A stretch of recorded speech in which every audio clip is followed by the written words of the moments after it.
નમસ્કાર વિદ્યાર્થી મિત્રો, ધોરણ 7માં વિષય સામાજિક વિજ્ઞાનમાં પ્રકરણ 5 વનવાસી, વિચરતી જાતિ અને સ્થાનિક સમુદાય આ પ્રકરણ ઇતિહાસનું છે. અગાઉના વિડીયોમાં આપણે જોયું હતું કે જનજાતિઓ અને વિચરતી જાતિઓ, વનવાસી અને વિચરતી જાતિના લોકો વિશે પણ આપણે શીખ્યા હતા.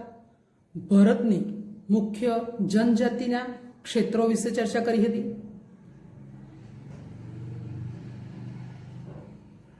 વિચરતી અને વિમુક્ત જાતિ વણજારા ભારત અને ગુજરાતના સંદર્ભમાં, જનજાતિઓ અને વિચરતી જાતિઓની સંસ્કૃતિ વિશે પણ આપણે ચર્ચા કરી હતી. જનજાતિઓમાં આવેલ સાંસ્કૃતિક પરિવર્તન આપણે જે જોયું હતું એમાં વર્ણને બદલે જાતિ સમાજના સંગઠનનો આધાર બની તે વિશે આપણે શીખ્યા હતા. આજે આપણે વનવાસી અને વિચરતી જાતિની ઉપલબ્ધિઓ વિશે જોઈએ. આગળ તો વનવાસી અને વિચરતી જાતિની ઉપલબ્ધિઓમાં ગોંડ અને અહોમ નામની બે જનજાતિઓ છે, એના વિશે આપણે આજે અભ્યાસ કરીશું. ભારતના ગોંડવાના નામના વિશાળ વન પ્રદેશમાં રહેનારી પ્રજા ગોંડ તરીકે ઓળખાય છે. આપણા ભારત દેશમાં વન પ્રદેશમાં પણ કયો વન પ્રદેશ? તો ગોંડવાના નામનો વિશાળ વન પ્રદેશ છે. એમાં જે પ્રજા રહે છે એ પ્રજાને ગોંડ પ્રજા તરીકે ઓળખવામાં આવે છે, જે ભારતની જૂની જનજાતિઓ પૈકીની એક છે. આપણે ઘણી બધી જનજાતિઓ વિશે ચર્ચા કરી, એમાં જૂની જનજાતિઓ પૈકીની એક જનજાતિ તો કઈ જનજાતિ? ગોંડ. તેઓ સ્થાનાંતરિત ખેતી કરતા. હવે પ્રશ્ન થાય કે સ્થાનાંતરિત ખેતી એટલે શું? તો આ પ્રકારની ખેતીમાં જંગલોમાં વૃક્ષો કાપીને તેને સળગાવીને જમીન સાફ કરી ત્યાં ખેતી કરાય છે. 2-3 વર્ષ ખેતી કર્યા બાદ જમીનની ફળદ્રુપતા ઘટતા આ વિસ્તાર છોડી દઈને બીજી જગ્યાએ આ જ રીતે ખેતી કરવામાં આવતી ખેતીના આ પ્રકારને સ્થળાંતરિત ખેતી અથવા ઝૂમ ખેતી તરીકે ઓળખવામાં આવે છે.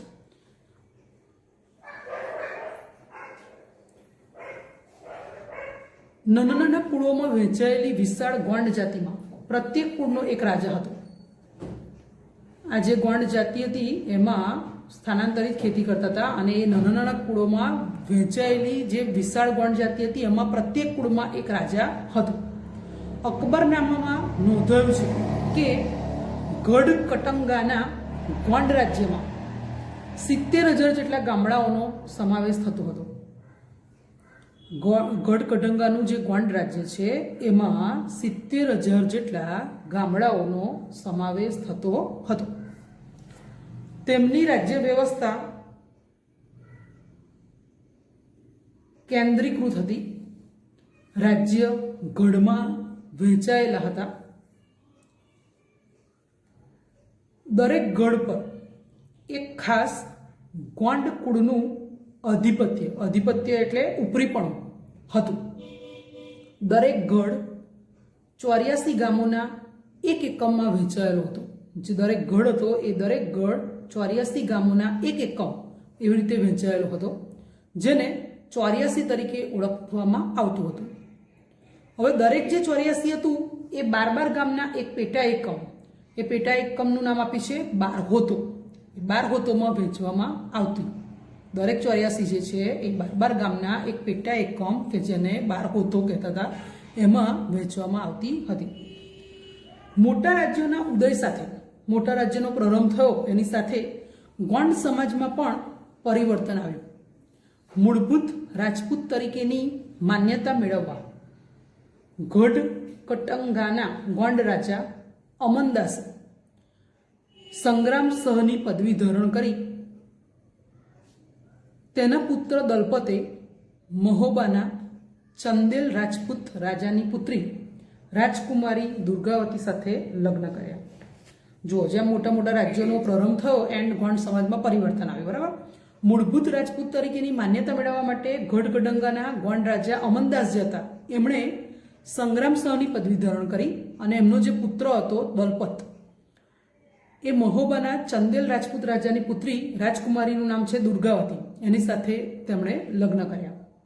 હવે શું થયું? યુવાન વયે જ દલપતનું મૃત્યુ થઈ ગયું. દુર્ગાવતીએ 5 વર્ષના પુત્ર વીર નારાયણના નામથી શાસન સંભાળ્યું. આ દલપત જે હતો એ દલપતનું મૃત્યુ યુવાન વયે થઈ ગયું, એટલે આ રાજકુમારી દુર્ગાવતી જે છે એમને 5 વર્ષનો પુત્ર હતો, તો એ 5 વર્ષના પુત્ર વીર નારાયણના નામથી એમણે શાસન સંભાળ્યું. 1565માં આસિફ ખાનના નેતૃત્વ હેઠળની મુઘલ સેનાએ દુર્ગાવતીને હરાવી. 1565ની સાલમાં આસિફ ખાનના નેતૃત્વ હેઠળની મુઘલ સેનાએ દુર્ગાવતીને હરાવી. રાણી અને તેમનો પુત્ર યુદ્ધમાં લડતા લડતા મૃત્યુ પામ્યા. આ 1565માં જે યુદ્ધ થયું એમાં રાણી દુર્ગાવતી અને એમનો પુત્ર બંને લડતા લડતા મૃત્યુ પામ્યા. ગઢકટંકા રાજ્ય, આ જે ગઢકટંકા રાજ્ય હતું એ રાજ્યએ હાથીઓના વેપાર દ્વારા, હાથીઓનો એ લોકો વેપાર કરતા હતા અને એના દ્વારા પુષ્કળ ધન, પુષ્કળ પૈસો કમાયા હતા. ગઢકટંકા પર વિજય મેળવી મુગલોએ પુષ્કળ ધન અને હાથીઓ મેળવ્યા. ગઢકટંકા રાજ્ય એ હાથીઓના વેપાર દ્વારા પુષ્કળ ધન કમાયું અને ગઢકટંકા પર વિજય મેળવ્યો કોણે? તો મુગલોએ.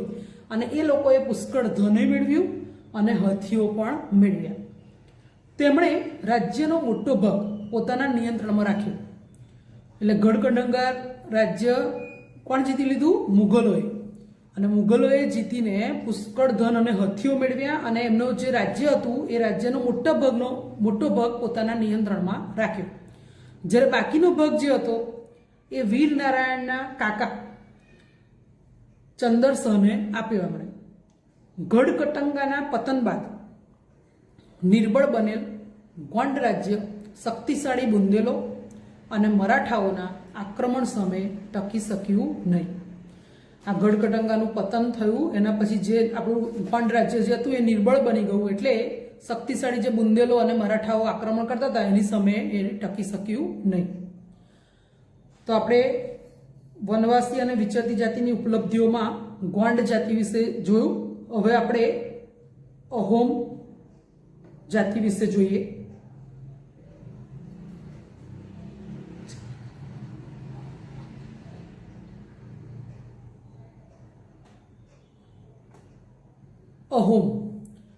અહોમ લોકો 13મી સદીમાં હાલના મ્યાનમારથી આવી અસમની બ્રહ્મપુત્ર નદીના ખીણ વિસ્તારમાં વસ્યા. અહોમ લોકો જે હતા એ 13મી સદીમાં આપણું હાલનું મ્યાનમાર જે છે ત્યાંથી આવ્યા અને અસમ રાજ્ય છે એ અસમ રાજ્યની બ્રહ્મપુત્ર નદી છે એના ખીણ વિસ્તારમાં એ લોકો વસ્યા. તેમણે ભૂયા, ભૂસ્વામી, જમીનદારની જૂની રાજકીય વ્યવસ્થાને બદલી કાઢી. પહેલા જે જમીનદારની રાજકીય વ્યવસ્થા હતી એ બદલી અને એમણે શું કર્યું? એક નવા રાજ્યની સ્થાપના કરી. 13મી સદીમાં એમણે જૂની રાજકીય વ્યવસ્થાને બદલી એક નવા રાજ્યની સ્થાપના કરી. 16મી સદીમાં ચૂંટીઓ ઈસવીસન 1523 અને કોચ હજો ઈસવીસન 1581 રાજ્યોને પોતાના રાજ્યમાં એમણે ભેળવી દીધા અને આસપાસની જનજાતિઓને જીતીને એક વિશાળ અહોમ રાજ્યની સ્થાપના કરી હતી. 16મી સદીમાં શું કર્યું એમણે? ચૂંટીઓ અને કોચ હજો રાજ્યો હતા એ રાજ્યોને પોતાના રાજ્યમાં ભેળવી દીધું અને આસપાસની જે જનજાતિઓ હતી ને એ બધી જીતી લીધી અને એક વિશાળ અહોમ રાજ્યની એમણે સ્થાપના કરી હતી. 17મી સદીમાં તો તેઓ દારૂગોળો અને તોપોનું નિર્માણ પણ કરી શકતા હતા. આ અહોમ લોકો જે છે એ દારૂગોળો અને તોપનું નિર્માણ 17મી સદીમાં કરી શકતા હતા. જોકે દક્ષિણ પશ્ચિમથી અહોમ લોકો પર ઘણા આક્રમણો થયા. હવે આ જે અહોમ જાતિ છે એની પર દક્ષિણ પશ્ચિમથી બહુ બધા આક્રમણો થયા, એટલે યુદ્ધ થયું, હુમલો થયો. ઈસવીસન 1662માં મીર જુમલાના નેતૃત્વ હેઠળની મુઘલ સેના સામે બહાદુરીથી લડવા છતાં તેઓ હાર્યા. આ અહોમ લોકો ઘણા બહાદુર હતા, પણ 1662માં મીર જુમલાના નેતૃત્વ હેઠળની મુઘલ સેના જે હતી એ મુઘલ સેના સામે બહાદુરીથી લડ્યા લોકો છતાં પણ તેઓ હારી ગયા. પરંતુ એ વિસ્તાર પર મુઘલોનું પ્રત્યક્ષ પ્રભુત્વ લાંબા સમય સુધી ટકી શક્યું નહીં. એટલે અહોમ લોકો તો હારી જ ગયા અને મુઘલો જીતી ગયા, પરંતુ એ વિસ્તાર પર મુઘલો પણ નું પ્રભુત્વ પણ લાંબા સમય સુધી ટકી શક્યું નહીં.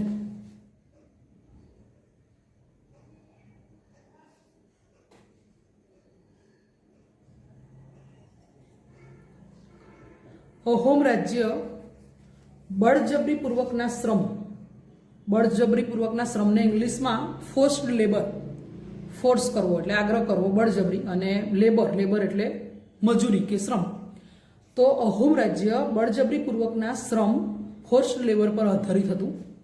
જે લોકો પાસે રાજ્ય માટે બળજબરીથી કામ કરાવાતું તે પાઇક કહેવાતા.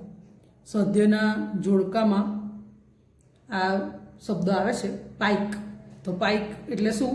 બળજબરીપૂર્વક જે વ્યક્તિઓ પાસે કામ કરવામાં આવે તેને પાઇક કહેવાય.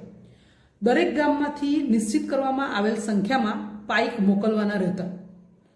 દરેક ગામમાંથી પાઇક મોકલવાના રહેતા, પણ કેવી રીતે? નિશ્ચિત કરવામાં આવેલ સંખ્યામાં, નક્કી કરવામાં આવેલી હોય સંખ્યા કે આટલા ગામમાંથી આટલા પાઇકને મોકલવાના છે, એવું સંખ્યા નક્કી કરેલી હોય તો એ મોકલવાના રહેતા.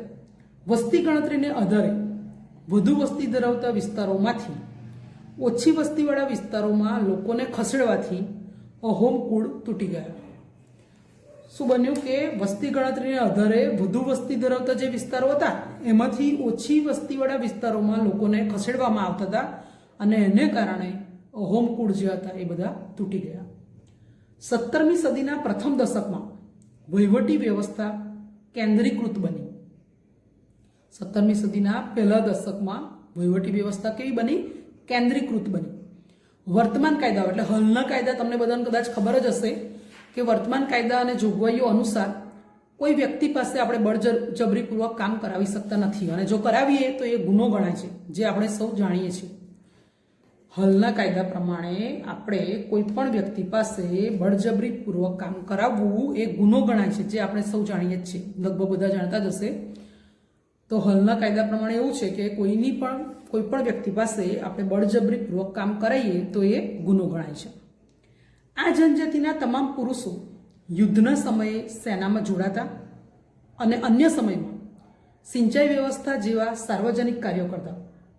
આ જે જનજાતિના પુરુષો હતા એ યુદ્ધના સમયે તો સેનામાં જોડાઈ જાય, પણ બાકીનો સમય જ્યારે હોય, અન્ય સમય, ત્યારે શું કરે? સિંચાઈ વ્યવસ્થા જેવા સાર્વજનિક કાર્યો કરતા. અહોમ લોકોએ ચોખાની ખેતીની નવીન પદ્ધતિઓ અમલમાં મૂકી. અહોમ લોકો જે હતા એમણે ચોખાની ખેતીની નવી પદ્ધતિઓ બધી અમલમાં મૂકી હતી. અહોમ સમાજ કુળમાં વહેંચાયેલો હતો. તેમના કુળને ખેલ કહેવામાં આવતું. અહોમ સમાજ જે હતો એ કુળમાં વહેંચાયેલો હતો, અને એમના જે કુળ હતા એ કુળને ખેલ કહેવામાં આવતું હતું. ઘણા ગામો પર ખેલનું નિયંત્રણ રહેતું. ખેડૂતને ગામના સમાજ દ્વારા આપવામાં આવેલ જમીન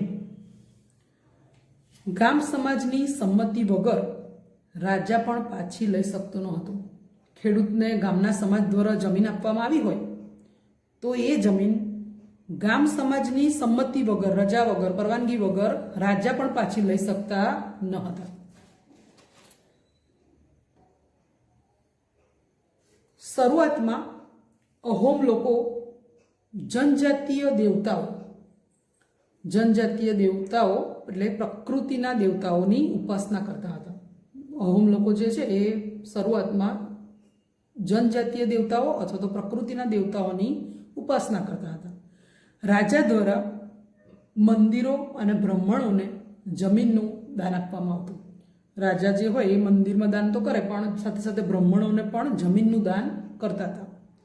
સિપ્સીનો સમયગાળો છે ઈસવીસન 1714 થી ઈસવીસન 1744ના સમયમાં હિન્દુ ધર્મ ત્યાંનો મુખ્ય ધર્મ બની ગયો હતો. હિન્દુ ધર્મ અપનાવ્યા છતાં અહોમ લોકોએ હિન્દુ ધર્મ એટલે અહોમ રાજાઓએ હિન્દુ ધર્મ અપનાવ્યો છતાં પોતાની પરંપરાગત માન્યતાઓને સંપૂર્ણપણે છોડી ન હતી. હિન્દુ ધર્મ તો એમણે અપનાવ્યો, પણ એમની જે પરંપરાગત માન્યતાઓ હોય એ બધી એમણે છોડી ન હતી. અહોમ સમાજ એક અત્યંત સુસંસ્કૃત સમાજ હતો. કવિઓ અને વિદ્વાનોને જમીન દાનમાં આપવામાં આવતી. કવિઓ અને વિદ્વાનોને માન આપવામાં આવતું, પણ જમીન દાનમાં આપવામાં આવતી. નાટ્ય પ્રવૃત્તિને પ્રોત્સાહન આપવામાં આવતું. સંસ્કૃતની અગત્યની સાહિત્યિક કૃતિઓનો સ્થાનિક ભાષામાં અનુવાદ કરાવવામાં આવ્યો હતો. સંસ્કૃતમાં જે સાહિત્ય લખાયું હોય એનો સ્થાનિક ભાષામાં અનુવાદ એટલે ટ્રાન્સલેશન જે આપણે કહીએ છીએ એ કરાવવામાં આવ્યો હતો. અને બુરંજી નામની ઐતિહાસિક કૃતિને પહેલાં અહોમ ભાષામાં અને પછી આસામી ભાષામાં લખવામાં આવી હતી. બુરંજી નામની ઐતિહાસિક કૃતિ હતી, એ કૃતિને પહેલાં અહોમ ભાષામાં અને પછી આસામી ભાષામાં લખવામાં આવી હતી. ગુજરાતમાં ડાંગ અને અન્ય પૂર્વીય પટ્ટીમાં આવા જનજાતીય રાજ્ય જોવા મળતા હતા. આવા જનજાતીય રાજ્ય ગુજરાતમાં ક્યાં જોવા મળતા હતા? તો ડાંગ અને અન્ય પૂર્વીય પટ્ટીમાં આવા રાજ્યો જોવા મળતા હતા. સંતરામપુર, દેવગઢ બારિયા તેમજ ડાંગની રાજ્ય વ્યવસ્થા અને સંસ્કૃતિ વિશિષ્ટ હતી. અત્યારે પણ આપણે જોઈએ તો સંતરામપુરમાં, દેવગઢ બારિયામાં જે આદિવાસી લોકો રહે છે એમની પરંપરા, એમની સંસ્કૃતિ આપણા કરતાં અલગ હોય છે. તો એમની સંસ્કૃતિ વિશિષ્ટ હતી. તેમના તમાસા, ભવાડા અને ઠાકરિયા જેવા નૃત્યો વિશ્વવિખ્યાત થયા છે. કયા નૃત્યો વિશ્વવિખ્યાત થયા છે? તમાસા, ભવાડા અને ઠાકરિયા. આ ડાંગી નૃત્ય છે. જુઓ, ડાંગમાં ડાંગ દરબાર પ્રતિવર્ષ ભરાય છે, દર વર્ષે ભરાય છે ડાંગ દરબાર, જેમાં રાજાઓને વર્ષાસન આપવામાં આવે છે. વર્ષાસન એટલે સાલિયાણ, અને એનો બીજો અર્થ જોઈએ તો દર વર્ષે મળતું વેતન. દર વર્ષે મળતું વેતન. તો જે ડાંગ દરબાર ભરાય છે દર વર્ષે, એમાં રાજાઓને વર્ષાસન અથવા તો સાલિયાણું આપવામાં આવતું, અને એનો બીજો અર્થ મેં કહ્યું પ્રમાણે દર વર્ષે મળતું વેતન એ આપવામાં આવે છે.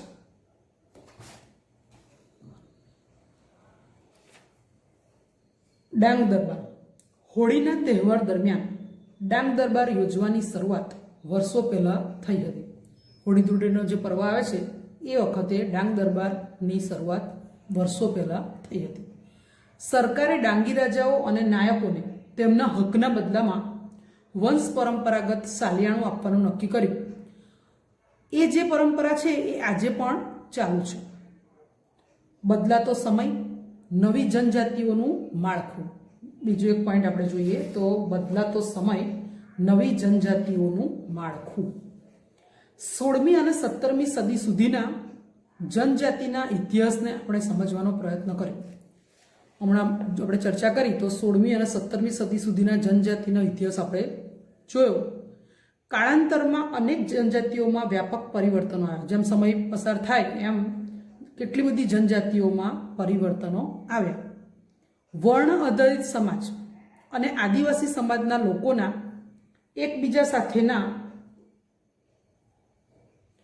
સંપર્કના કારણે બંને સમાજમાં પરિવર્તન આવ્યું. વિવિધ જનજાતિઓએ જુદી જુદી આજીવિકા અપનાવી. એટલે વર્ણ આધારિત જે સમાજ હતો અને આદિવાસી સમાજ, એ બંને એકબીજાના સંપર્કમાં આવ્યા. એના કારણે સમાજમાં પરિવર્તન આવ્યું. વિવિધ જનજાતિઓએ જુદી જુદી આજીવિકા અપનાવી. સમય જતાં તેમાંની ઘણી જનજાતિઓ જાતિ આધારિત સમાજનો ભાગ બની. જોકે ઘણી જનજાતિઓએ હિન્દુ ધર્મ અને જાતિ વ્યવસ્થાથી મોટે ભાગે દૂર રહી. કેટલીક જનજાતિઓએ સુસંગઠિત વહીવટી વ્યવસ્થા ધરાવતા મોટા શક્તિશાળી રાજ્યોની સ્થાપના કરી, જેથી તેઓને તેમનાથી મોટા અને વધુ જટિલ સામ્રાજ્યો સાથે સંઘર્ષ થયો.